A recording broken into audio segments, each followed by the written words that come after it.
Buen día, soy la doctora Mohuesca, soy la jefa de consultores externos de este instituto y hoy les voy a dar la clase de motivos de consulta en el consultorio programado.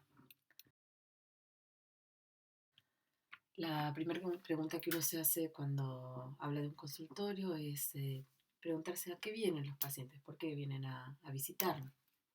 Vienen a control de salud, a control de hipertensión, a control del colesterol, sobrepeso, obesidad, método anticonceptivo, tabaquismo y cesación tabáquica, síntomas respiratorios, síntomas gastrointestinales por lejos.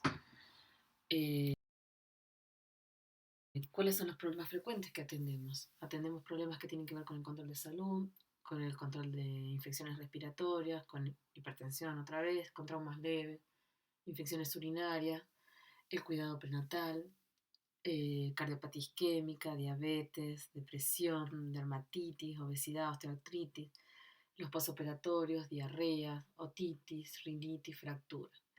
¿Cuáles son otros de los problemas frecuentes? Celulitis, dispepsia, sinovitis, vaginitis, dolor lumbar, mialgia, cefalea, disfunción menstrual, asma, anemia, problemas psicosociales, dislipemia, alteración tiroidea, varices, dolor abdominal inespecífico.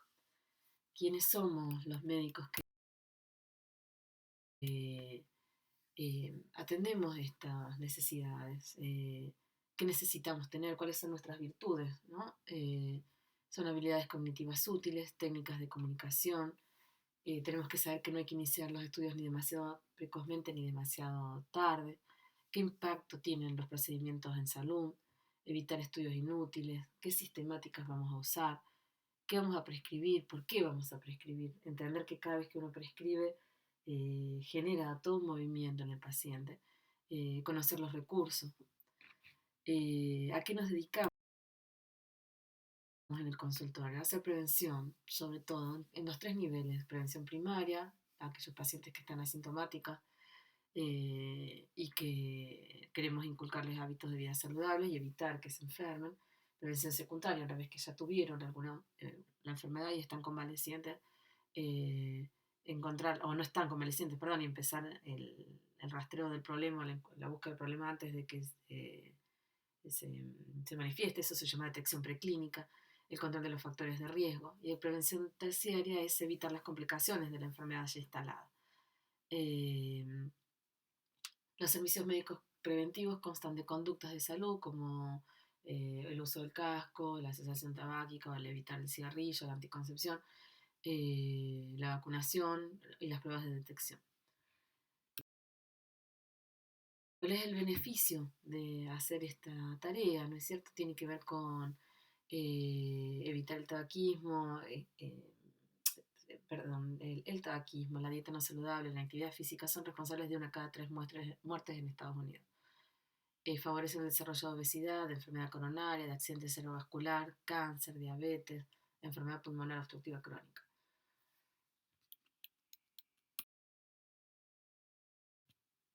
¿Qué estudios diagnósticos vamos a usar? Acá entra en tema esto que ya había hablado en otras clases, seguramente con el doctor De Vito, ¿no? La sensibilidad de un estudio, la especificidad, el valor predictivo positivo, el valor predictivo negativo. Es decir, sensibilidad, qué personas con la enfermedad dan positivo; especificidad, qué personas sin la enfermedad dan negativo; qué valor predictivo positivo tiene esa prueba que yo voy a utilizar, es decir, que la probabilidad por que el resultado positivo sea correcto; y qué valor predictivo negativo, es decir, la probabilidad de que ese resultado negativo sea correcto. ¿Cuándo, no? ¿Cuándo vamos a hacer detección? Solo si la detección sistemática tiene evidencia que demuestra que la prueba puede detectar con precisión la enfermedad, si la detección precoz mejora los resultados, si el beneficio es mayor que el daño de la detección y del tratamiento. Es decir, eh, buscamos, algunas enfermedades tienen indicación de rastreo y otras no, porque cumplen estos criterios, ya las vamos a ver. ¿Cómo lo hacemos? Entonces, la puesta en práctica del consultorio es las 5A, la regla de las 5A en inglés: assess, advise, adjust, assist, arrange. Assess es evaluar, advise es aconsejar, adjust es acordar, es establecer acuerdos con el paciente, qué puede y qué no puede; asistir es ayudar, Y arrange es organizar o establecer un seguimiento. Ahora, ¿cuál es el examen periódico de salud? El examen periódico de salud es un conjunto de servicios preventivos dirigidos a cada individuo. Estos están establecidos según la edad, el género, los factores de riesgo individuales. Lo otro que hacemos en el examen periódico es la detección selectiva y el consejo de estilo de vida.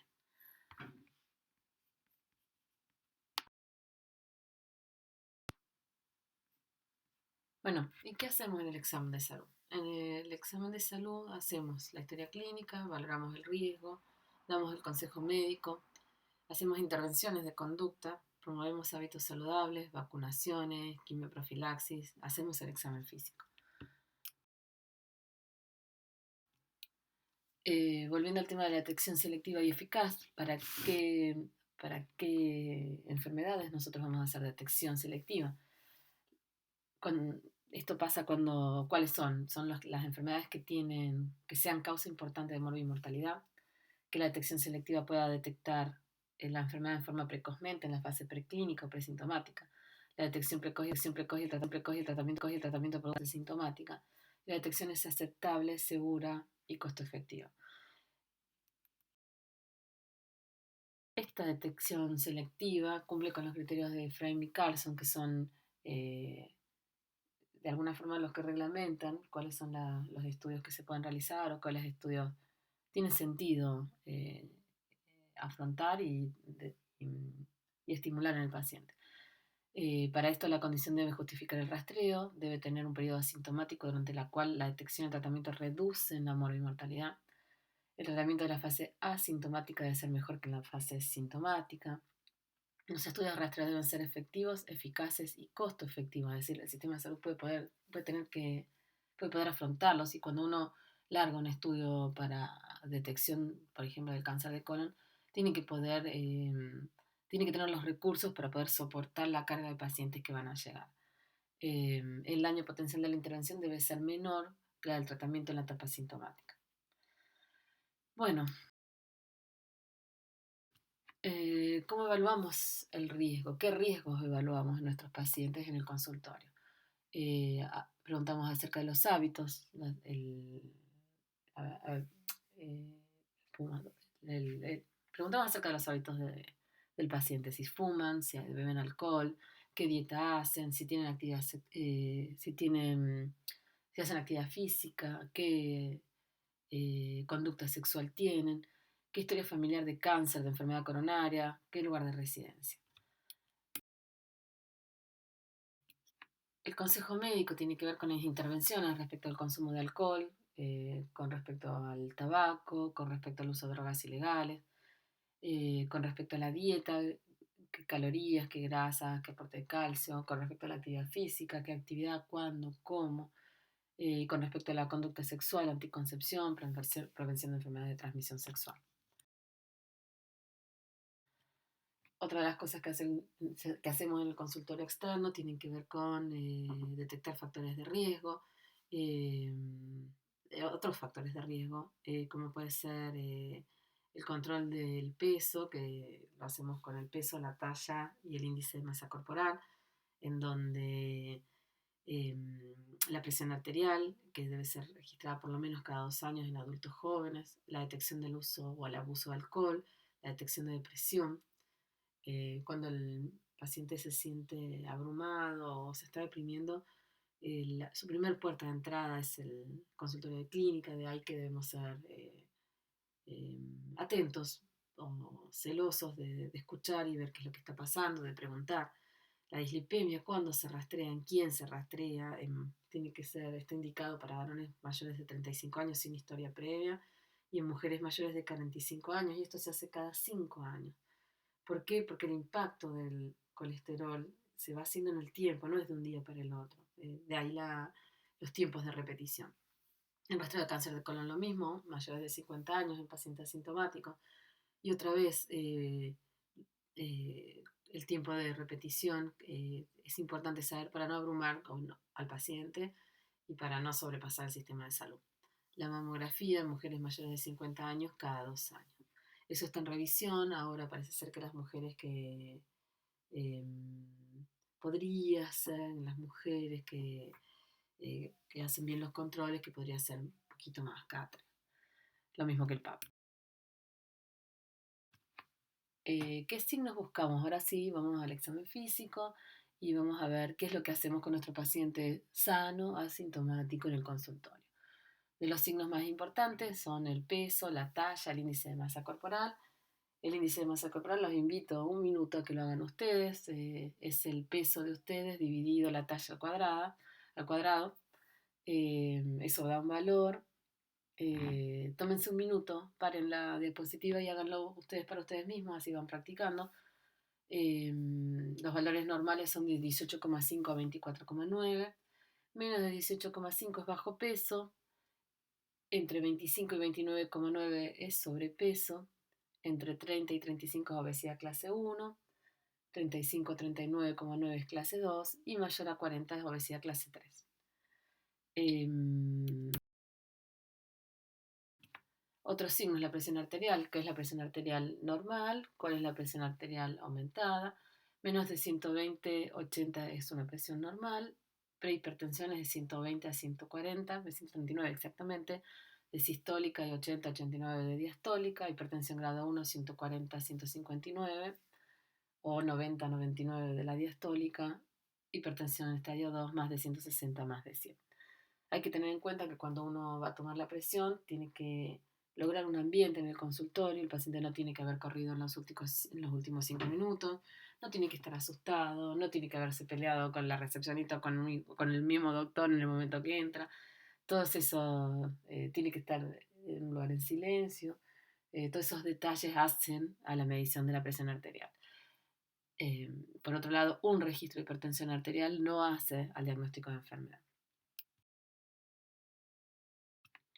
Consejos con respecto al consumo de alcohol. ¿Qué hacemos para interpretar qué es lo que está pasando con el uso de alcohol? Entonces, vamos a considerar la cantidad y la frecuencia. Para esto es el bebedor de riesgo, en hombres, se considera que un bebedor de riesgo es aquel que toma más de 15 bebidas a la semana o 5 bebidas en un día. Las mujeres tienen menos capacidad para procesar el alcohol, por eso los valores son eh, más chicos. Entonces, una bebedora de riesgo es aquella que bebe más de 8 bebidas a la semana o más de 4 por día. ¿Qué es una bebida, no? La bebida... la bebida estándar, o a qué llamamos bebida nosotros cuando estamos hablando de medicina, hablamos de aquella que contiene 12 gramos de alcohol por litro. Esa es una bebida estándar y equivale a 150 mililitros de vino, equivale a 350 mililitros de cerveza o a 90 mililitros de whisky. A ver si lo pensamos, ¿no? Una persona que toma medio vaso de vino durante toda la semana, si es mujer, está cerca de convertirse en un bebedor de riesgo, ¿no es cierto? Eh, Aquel que toma una botella de vino por día durante toda la semana se está convirtiendo en un bebedor de riesgo. ¿De riesgo de qué? ¿No? ¿Qué le pasa al paciente cuando toma alcohol? Entonces, nos preguntamos qué le puede pasar. Entonces, para eso necesitamos saber en qué condiciones toma y cuál es la enfermedad a largo plazo. Entonces, primero es una forma de detección si está siendo riesgoso, más allá de la cantidad, el impacto del alcohol en su vida. Para eso usamos este test que se llama CASE, que es de las siglas en inglés, de la CES de Cut Down. ¿Sintió alguna vez necesidad de disminuir la ingesta? Annoyed, se sintió criticado, avergonzado por el consumo de alcohol. Guilty, se sintió culpable por el exceso. Eyes opening, la toma por la mañana para sentirse mejor. Con dos respuestas positivas tienen una alta chance de ser un bebedor de riesgo. ¿Qué podemos hacer con esto, no? Consejos con respecto al uso de alcohol. El abuso de alcohol genera un patrón de inadaptación que provoca deterioro significativo, problemas en casa, problemas en el trabajo, problemas legales relacionados con el consumo repetido en situaciones peligrosas, tomás y salís a manejar, tomás y vas al trabajo, y además de todo eso está lo que tiene que ver con el impacto en la salud, ¿no es cierto? No solo es el patrón social, sino el impacto en la salud. Eh, Antes de nada, tenemos que ver en qué condición se encuentra el paciente. Para eso, vemos si él tiene algún grado de dependencia, si tiene tolerancia, si tiene síntomas de abstinencia, si puede evitar el consumo. ¿Qué le hace a nuestro paciente el abuso de alcohol? Bueno, podemos ver, si bien podemos no encontrar nada, algunas lesiones son sugestivas del abuso de alcohol, que puede ser foliculitis, rosácea, eritema palmar, ectasia, vasculares. En el sistema digestivo, náuseas y vómitos matinales, dispepsia, reflujo gastroesofágico, disfagia, diarrea, anorexia. En el sistema cardiovascular, hipertensión, palpitaciones, arritmias, también son más proclives a desarrollar accidentes cerebrovascular. El sistema respiratorio, bronquitis y neumonías, tienen más que ver con el trastorno de deglución asociado a la pérdida de estado de conciencia, a la disminución del estado de conciencia. En el sistema genitourinario, la disfunción sexual, ginecomastia, atrofia testicular. En el sistema musculoesquelético, miopatías, la contractura de Dupuytren, que es muy característica. Y en el sistema metabólico, gota o alteraciones de la glucemia. Todo esto puede pasar, pero nuestro bebedor de riesgo puede no tener ninguna de estas. Es decir, si lo tiene, nos sirve para sostenerlo o para buscarlo mejor. Si no lo tiene, uno tiene que seguir pensando en eso y hacer algún tipo de intervención. Pasando al problema. ¿Qué pasa con el tabaquismo? ¿No? Es una adicción mediada por efecto placentero de la estimulación de los receptores colinérgicos de nicotina, genera dependencia física, y el hecho de tener dependencia física, la cesación o el no fumar, genera un síndrome de abstinencia que está caracterizado por ansiedad, irritabilidad, inquietud, ansias de tabaco, alteración del sueño, hambre y depresión. ¿Qué pasa con el tabaquismo? Un tabaquista de toda la vida tiene 3 veces más probabilidades de morir que uno no tabaquista. Para empezar a hablar de esto. Para seguir, los riesgos en salud no solo se trata de cáncer de pulmón, cáncer de vejiga también, de riñón, de lengua, de esófago, cáncer de cuello uterino, leucemia, cáncer colorectal, y también aumenta el riesgo cardiovascular, síndromes coronarios agudos, aneurisma de aorta abdominal. Tan importante es que el rastreo de aneurisma de aorta abdominal se busca en aquellos pacientes tabaquistas o ex-tabaquistas. ¿Qué enfermedades pulmonares genera? Bronquitis crónica, asma, enfermedad pulmonar obstructiva crónica en cualquiera de sus formas, cáncer de pulmón. En lo que hace a la enfermedad gastrointestinal, úlcera gástrica, reflujo, se asocia también a enfermedad de Crohn. Trastornos de la reproducción, reducción de la fertilidad, parto prematuro, bajo peso al nacer, aborto espontáneo, ruptura prematura de membrana, aumento de la mortalidad perinatal. Los programas de cesación tabáquica existen, eso también se hace en el consultorio externo. 70% de la gente suele decir que quiere dejarlo, el 45% lo intenta anualmente y el 1% lo logra espontáneamente. El simple consejo médico aumenta a un 3% la tasa de abandono. Los programas aumentan el índice entre el 5 y el 10 y las clínicas elevan la tasa al 25-30%. Es decir, solo con abrir la puerta uno le genera alguna chance de abandono al paciente. Los beneficios de la cesación. Una persona que deja de fumar antes de los 50 años tiene la mitad de riesgo de morir que una que continúa. Reduce el riesgo de cáncer un 50% respecto del que sigue fumando en 10 años y de 1 a 6 en 15 años.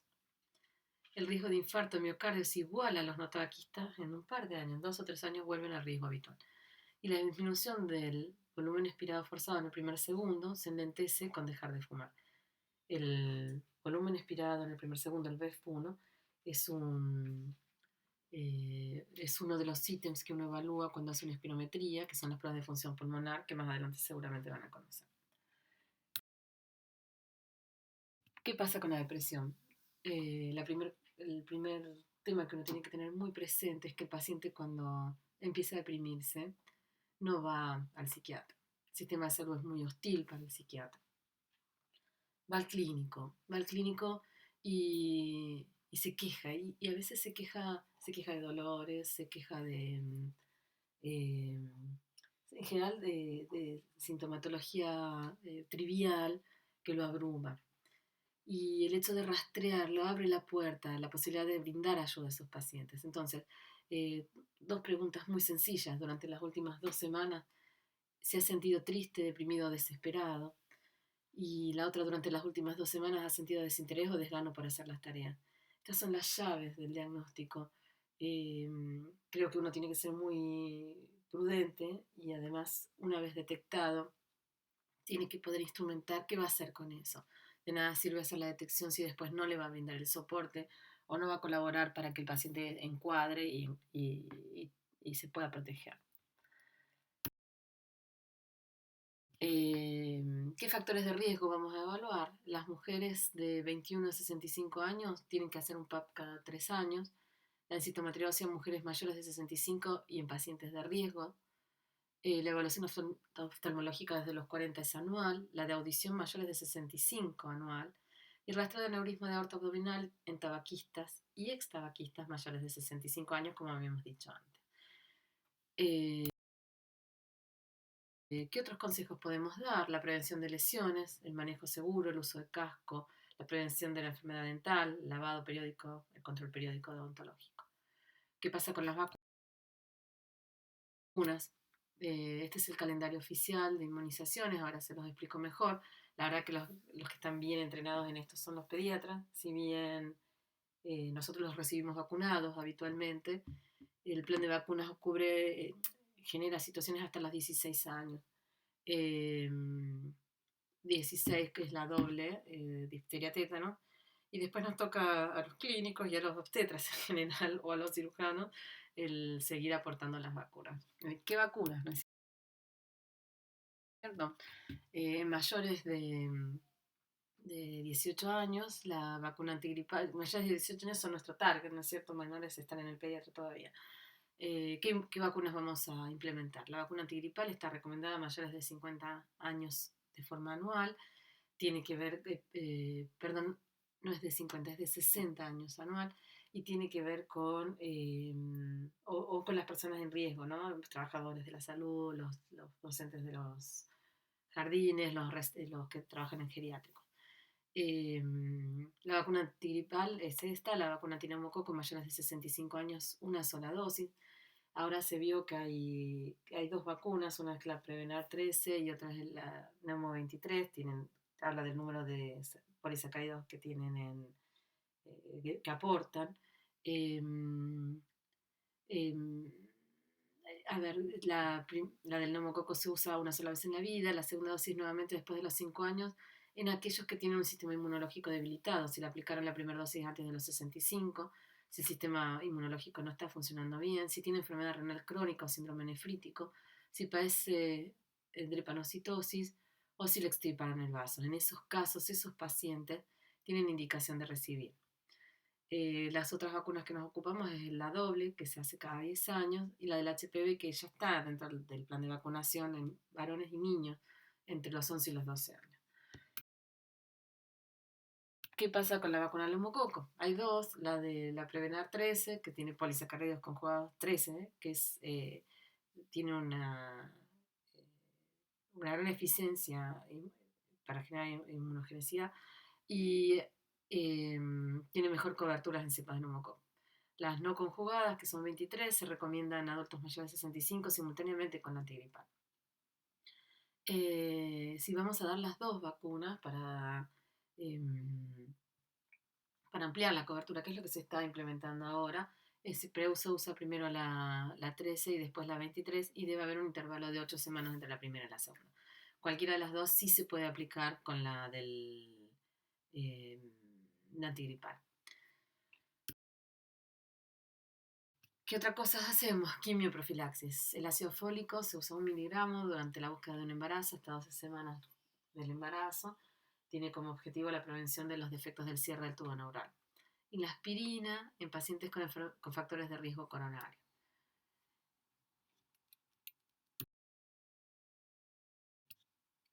¿Cada cuánto?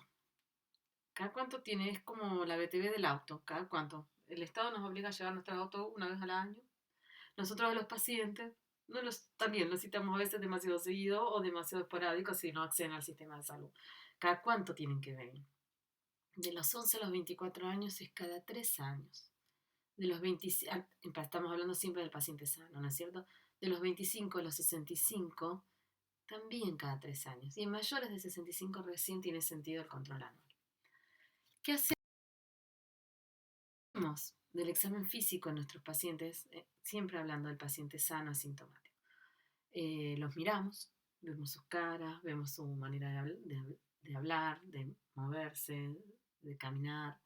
Los pesamos, hacemos el cálculo del índice de masa corporal, les tomamos la presión arterial, le escuchamos los ruidos cardíacos.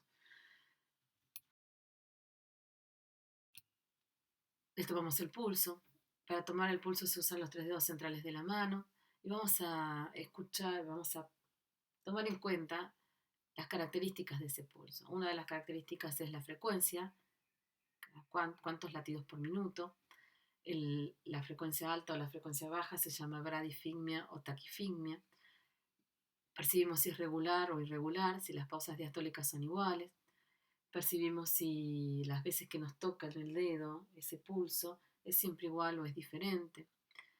Tomamos la tensión arterial. La tensión arterial depende de la presión sanguínea y de las características del vaso.